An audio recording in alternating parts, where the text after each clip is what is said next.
কৃষ্ণা, সরস্বতী, লক্ষ্মীরা অন্ধকার গলি থেকে ফিরে এসে সামাজিক বয়কটের মুখে তারা একটি সুস্থ জীবন ফিরে পেতে চায়। ইতিমধ্যে রাজ্য সরকার এইসব মহিলা ও যুবতীদের পাশে এসে দাঁড়িয়েছে, সরকারিভাবে সাহায্য পাচ্ছে। আর সেই সাহায্য নিয়ে তাদের হাতের তৈরি বিভিন্ন শিল্পকলা, কুটির শিল্প, কারুশিল্প শোভা পাচ্ছে মেলায়। সেখানে সীমান্ত আধিকারিক থেকে শুরু করে প্রশাসনিক কর্তা এবং এই সংস্থার উচ্চপদস্থ কর্তারা উপস্থিত ছিলেন। তারা জানাচ্ছেন আগামী দিনে আরও বেশি যাতে স্বনির্ভর হয়, তারা এই উদ্যোগ নিয়ে যাবেন।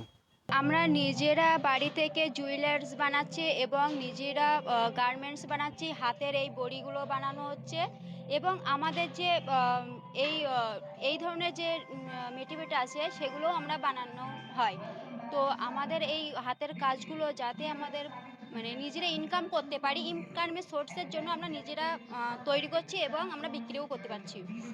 এই মাটির কাজের উপরে চাহিদাটা এখন প্রচুর পরিমাণে বাড়ছে, সেজন্য আমরা আবার একটা পরিকল্পনা নিয়ে এই মাটির জিনিসগুলো আমরা তৈরি করছি, যাতে আমাদের যেসব এসএইচজি মেম্বার আছে তাদেরও জীবন জীবিকার উপরে নির্ভর করে এগিয়ে যেতে পারে।